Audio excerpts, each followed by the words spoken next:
Ken Trahan with Lenny Van Gilder. It's our first NBC Bank Weekend Review. Brought to you by First NBC Bank with 35 locations throughout the metropolitan New Orleans area and beyond. That's First NBC Bank, proud sponsor of SportsNola.com. The Saints won their season finale at home as they whipped Jacksonville and led from start to finish and looked good in the process, Lenny. This was, again, the kind of performance that fans have seen from time to time this year, but not on a consistent basis. Yeah, that's the one thing that's been consistent about the Saints this year is their inconsistency. And, Drew Brees, give him credit. Look, the game meant nothing in terms of whether the Saints could make the playoffs and whether they could achieve a winning season. Those things are all out of the window now. But yet he went out and played with plantar fasciitis and threw for over 400 yards and led an offense that was well over 500 yards for the 19th time in the last 10 years, far and away the most in the NFL in that span. So, he deserves some credit for that. I know a lot of people out there were saying, look, let's look at some other people here. Let's see what else you've got at the quarterback position. Drew Brees will not be there forever, but that's just not in Brees' DNA to say, I'm not going to play. And give him credit for going out and not only performing, but performing at a very high level. Right. It was a good spot to perhaps look at Garrett Grayson.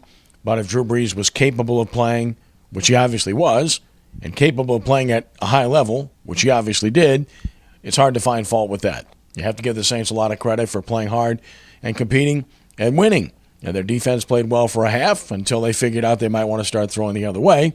And then Jacksonville had some success. I'm not going to pile on. Okay, maybe I will. No, it happens.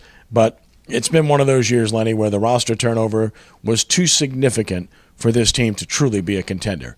We said that before the season started, and it turned out to be true.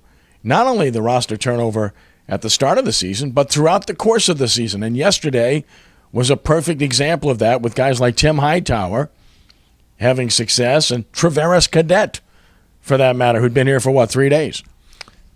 Kudos to both of those guys. Like Tim Hightower is a great feel-good story. Finally, getting a chance again after 4 years and really excelling with the opportunity, and you could tell he's very appreciative of it as well. Travaris Cadet was a guy who knows this system, came in off the street. They went ahead and put a small package in for him, and he delivered, caught a touchdown pass. It was interesting to me, though, essentially C.J. Spiller was a healthy scratch yesterday. He was dealing with some concussion symptoms, but he had been cleared from the concussion protocol, so that was not an issue. So, what else do you call him but a healthy scratch at that point? And, and Cadet played a bigger role than what Spiller has played the entire year. Well, this, of course, is the flip side of the coin. This regime has done a terrific job at finding diamonds in the rough. Everybody has seen that over an elongated period of time, signing free agents off the street who have contributed mightily to this franchise, late-round draft picks. You got Willie Snead, one of the great stories in the league this year, unquestionably. 3 practice squads couldn't make a squad, and here he is about to go over 1,000 yards. On the other side, though, you have the C.J. Spillers, you have the Brandon Browners, you have the Jarris Birds, the big misses, and we have to be honest about that. Those are big misses, and it's pretty clear to see. It's not like we're waiting to find out. It's very clear to see that these guys were big misses. Well, you look at what the Saints have done with skill position players in the Peyton/Brees era here, and the guys who have been high picks, highly regarded free agents, haven't really excelled. It's taken Mark Ingram a while. The first couple of years there, you didn't know what you had, and clearly he has started to deliver at the level you expected. But outside of that, Robert Meacham, even when he never played like a first-round draft pick, even when he was a significant part of that offense, look at the guys who have contributed. For the most part, it's been undrafted free agents at running back. Even Jimmy Graham was only a third-round draft pick, was a guy who they really developed beyond that. And then, Marcus Colston, 7th-round pick. Lance Moore, undrafted free agent. Now Willie Snead, undrafted free agent. Brandon Cooks, you got to add him to that, although, again, this is only 2 years in. He just went over 1,000 yards yesterday to join a select club of players who have done that, in the history of this franchise. But, it's just not – there hasn't been a lot of, shall you say, the development of the players who are supposed to develop. It's more the guys. And what it goes to show you is that Drew Brees can take probably me, you, and 3 other people in this office and put them at the 5 skill spots and be successful on offense. Really, they're flipped in terms of the success versus lack of success and how they've gotten to where they've gotten with the players they've obtained. So, one more left against the Atlanta Falcons on the road.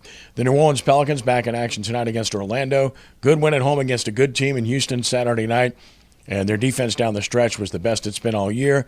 That was coming off of a good defensive effort at Miami in a game they could have won. So that's the encouraging sign, is the fact that their defense has improved.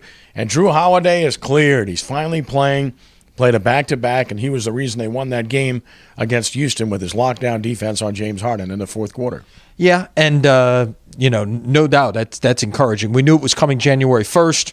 It's coming a little bit earlier. Call it a Christmas present for Pelicans fans, if you will. But, look, you're starting to get a little bit more consistency. Certainly, like you said, they could have won that game in Miami. You'd have a 4-game winning streak right now had you done that.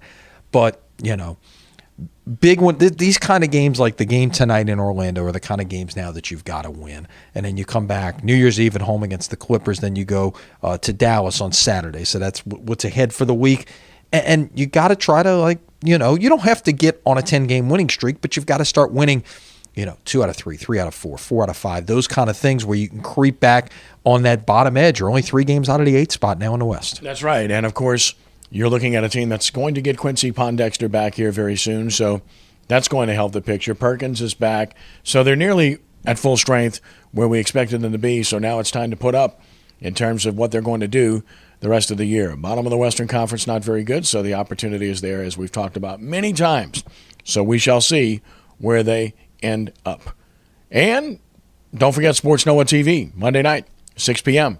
Brian Alley Walsh, Ricky Jackson, who's back in action, by the way, and yours truly. We'll break it all down, and we'll even address the Tom Benson situation, which has made news most recently. It has, and of course, we'll talk some college football as well. We're getting really into the part of the bowl season that matters now. Nothing against what's happened up until this point, but you got LSU playing Texas Tech Tuesday night in the Texas Bowl. You've got, of course, the Sugar Bowl, Oklahoma State and Ole Miss both in town. That coming up on New Year's night, which is Friday. I know we have a hard time figuring out when things are on the calendar at this point, but yeah, New Year's is Friday, so be a lot of excitement building up to that, and a lot of people in town, which is what this is all about. Look forward to it. As always, Lenny, thank you. Have a great week. All right, see you later this week. And that's our First NBC Bank Weekend Review, brought to you by First NBC Bank, with 35 locations throughout Southeast Louisiana and into the Florida Panhandle. That's First NBC Bank, proud sponsor of SportsNoah.com. Happy New Year to you, one and all. He's Lenny. I'm Kenny. Talk to you next time. God bless.